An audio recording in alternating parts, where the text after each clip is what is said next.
Hello everyone, Brian here. Today we're going to be covering electrochemistry. So we're going to start with oxidation states and defining redox, then go through reduction potentials and take you through the process of constructing a galvanic cell in order to learn the intricacies of what's really going on.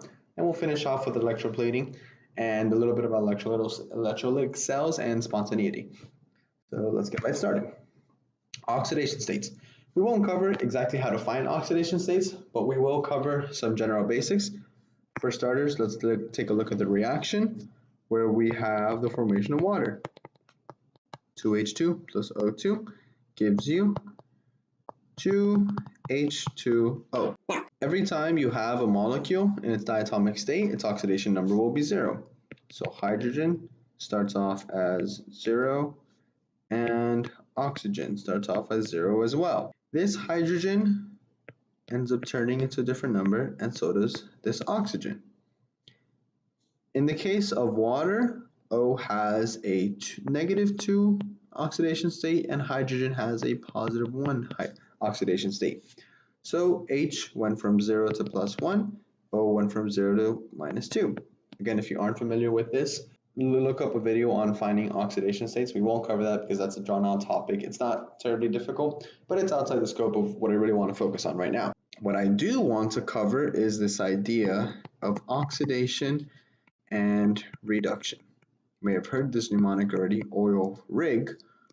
The oil part stands for oxidation is losing, and the rig is reduction is gaining.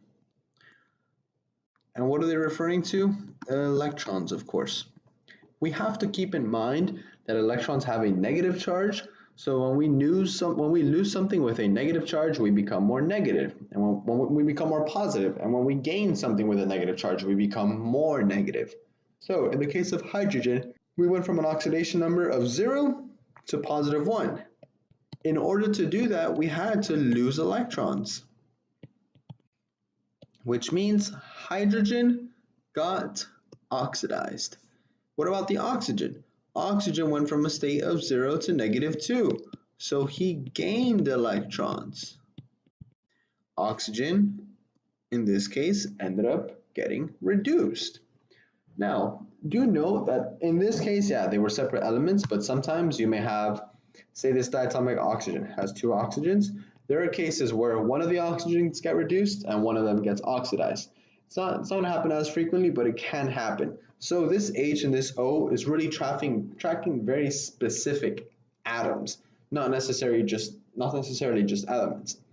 That being said, these numbers themselves, as far as right now, what they mean, it's absolutely nothing. You cannot do anything with that oxidation state number on its own. The only reason we use it is to track changes and to see what's being oxidized and what's being reduced. If we have an oxidation state of +5 and we go to +3, this had to gain electrons, so it was reduced. What about a state of -2 to -7? Again, gained electrons, it became more negative, so it had to be reduced. Last example, let's go from -3 to +3. I had to lose electrons in this case, so I got oxidized. So what can you see from this? For starters, that number doesn't matter. It doesn't even matter if it's 0, if it's positive, or if it's negative. We're just looking at that change. I went from +5 to +3. I became more negative, so I had to gain electrons. Here, I went from -3 to +3. I lost electrons because I became more positive, so I had to be oxidized. Cool. So what does redox mean? Redox is when you have reduction and oxidation happening in the same reaction. So imagine we have the following reaction. Iron plus 2 HCl is going to make FeCl, 2 plus H2. H went from a state of, in this case, +1 to 0, so he got more negative, So he gained electrons, which means it got reduced. And then iron went from a state of 0 to +2. So it got oxidized, lost electrons. A redox reaction is when these two things occur in the same container, in the same place, or just they happen as the same as one reaction in reality. And that's pretty much always going to be the case, because if you have, let's imagine these two regions of space are atoms. If I take one electron from here and I move this guy over here, this region of space gained one electron, which means it got reduced, and this region of space lost one electron, which means it got oxidized. So a redox reaction just means that these things are going to happen at the same time. When something gets oxidized, something else had to be reduced in order for that to happen. When we're talking about electrochemistry, we always refer to things in the reduction versions, so we call them reduction potentials. All of these molecules that get reduced have certain values that are attached to them. You might have, for instance, the reduction of zinc, where aqueous zinc is going to gain 2 electrons to make solid zinc. In this case, you're going to have a little E value off to the side. It says E is going to be negative 0.76 volts for this example. And then in another one, we'll take the oxidation of fluorine, 2 electrons to give you fluorine as an ion. Here, your E value is going to be 2.87 volts. So what's E? E is going to be the standard reduction potential of the given reaction. But what's a reduction potential? What is that V, the volt? A volt is an electromotive force. It is effectively a force that can only be applied to charged particles.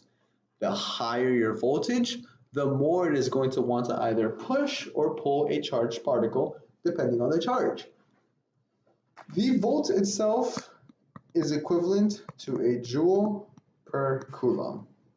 Imagine I were to take this reaction and multiply everything by 2. So I have twice the number of fluorines and twice the number of electrons. Would we expect this value to double, increase, decrease, stay the same? If a volt is a joule per coulomb, and I have twice the amount of matter now, I should have twice the amount of energy. It makes sense. What about my charge? Before I had 2 electrons moving around, now there would be 4 electrons. So again, I have twice the amount of charge.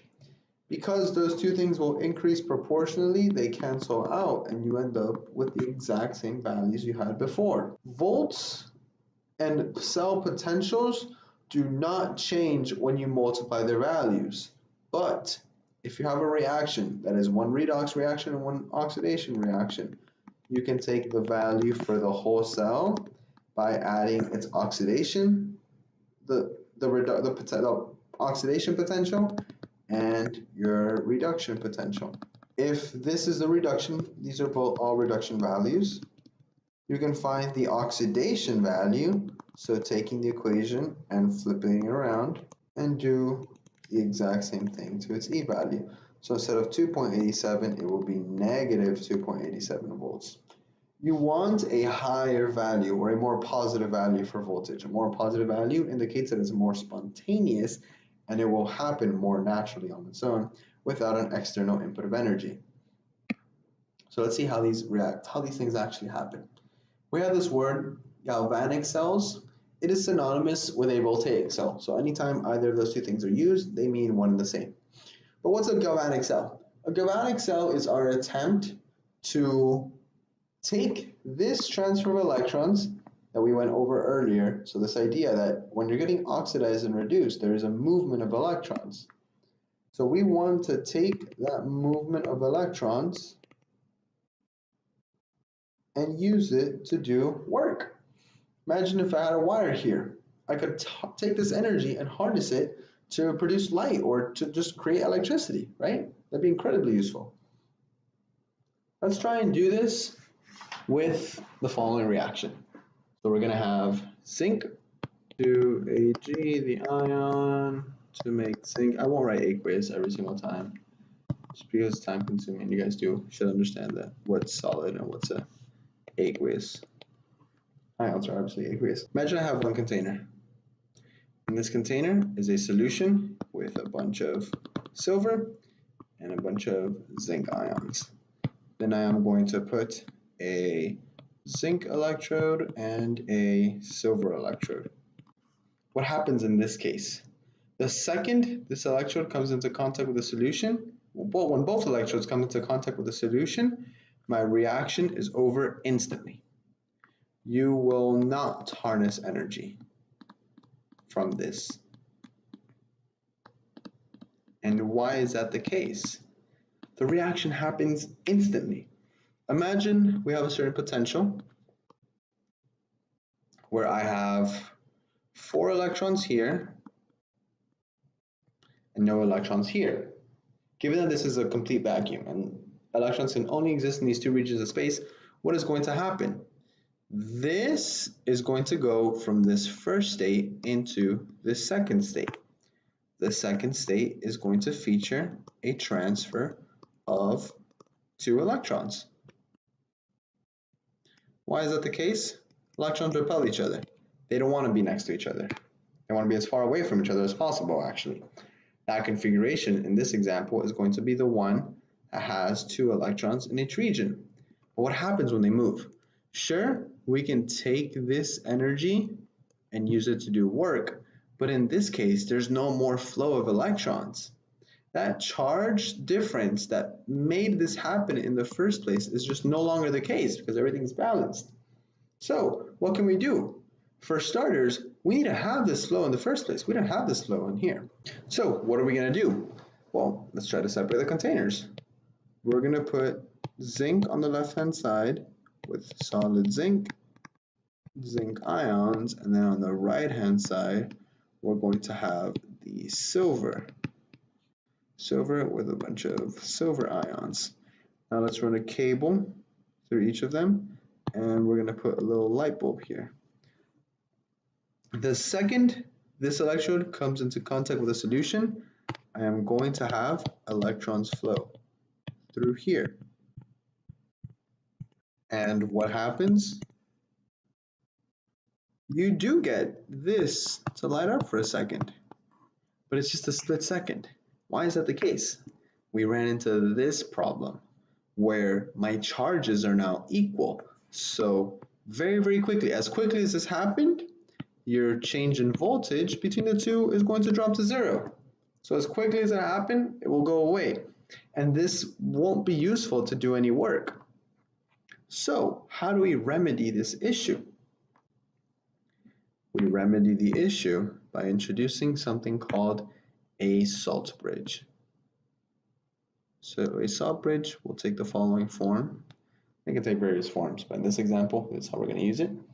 And let's make this salt bridge from potassium nitrate. So let's write the reaction down here, just so we have it again for reference. Zinc and silver ions to make the zinc ions plus solid silver. And we're creating solid silver, so electrons in this case are flowing in this direction. The value of this is going to be 1.56 volts. So this is spontaneous. Now, what is that potassium nitrate do? What happened on the left-hand side? I lost electrons. I became more positive. If I lose electrons, I can restore my charge by gaining electrons or gaining something with a negative charge. That is going to be the job of nitrate. My potassium nitrate in this salt bridge, the nitrate aqueous section of it, is going to flow into my solution because it has a negative charge and it helps that cell gain the charge it just lost. What about the right hand side? The right-hand side is gaining electrons, so to balance out that gain and negative, it has to gain something positive. For that case, we have potassium. So the right-hand side of my solution gains potassium ions. Now my change in the voltage will not approach zero, because as electrons start moving over here, so do the potassium nitrates, and they're going to move in a way such that this charge difference that we had before is not going to be the case, because now I'm going to have 2 electrons and a whole bunch of nitrate. And these nitrates are going to want to push those electrons in this direction, and here it would be a bunch of potassium. That potassium is going to pull the electrons towards it. So my change in voltage is still going to exist. And now with that, we have created a fully functional galvanic cell. A galvanic cell is defined as the one that is going to be spontaneous. Galvanic cells and voltaic cells are always spontaneous. As such, they need to have a positive value for E. On the other hand, an electrolytic cell is not spontaneous. To turn this into an electrolytic cell, I could go ahead and snip this wire and connect a battery. This battery is going to make current run in the opposite direction, so that now electrons flow in this way. This is non-spontaneous, and we have just created an electrolytic cell. Why would you want to do this? In case you want to make more zinc played out, for instance, rather than Ag played out. And that whole plating out just refers to what's the solid that gets created at the end of this reaction, which will pretty much always happen given something's being oxidized or reduced, as long as there's electrodes in play and whatnot. By definition then, electrolytic cells will not be spontaneous. They will have a negative value for the voltage of the cell. And the last section we can cover is this electroplating and how to actually calculate what gets electroplated. So let's say we have the following. I have a solution of 0.5 molar copper nitrate,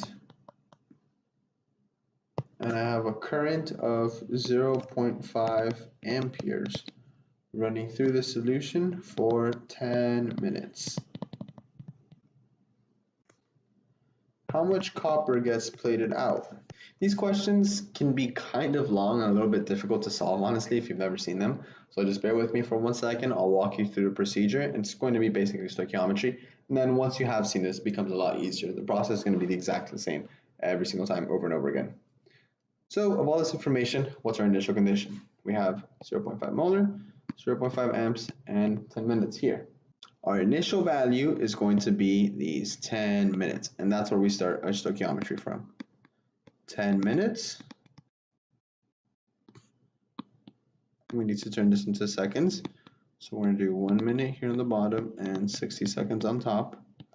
Then we're going to try and incorporate this amps. An amp is equivalent to a coulomb per second. So now that we are in seconds, we can say that we have 0.5 coulombs for every 1 given second. After that, we need to get into moles of electrons. Ultimately, we want mass of copper being plated out, right?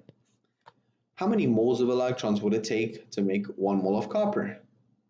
Well, nitrate has a charge of -1, and there are 2 nitrates, so the copper we are working with must be the 2+ version of copper. But how do we take this into moles of electrons? For that, we have something called Faraday's constant. It just so happens that 1 mole of electrons will have a charge of 96,500 coulombs. And how many moles of electrons are involved in making 1 mole of copper? Well, we know that this has a 2+ charge, so the answer has to be we need 2 moles of electrons for every 1 mole of copper. And then the last step would be right over here. The last step would be the molar mass of copper, which is going to be 63.55 grams. and that gives you the mass of copper that has plated out. If you do a unit analysis, you can see quickly that all my units are going to cancel, which is what should happen in any dimensional analysis problem, and you are left with just grams of copper. And that sums up our video for electrochemistry. See you guys next time when we talk about equilibria.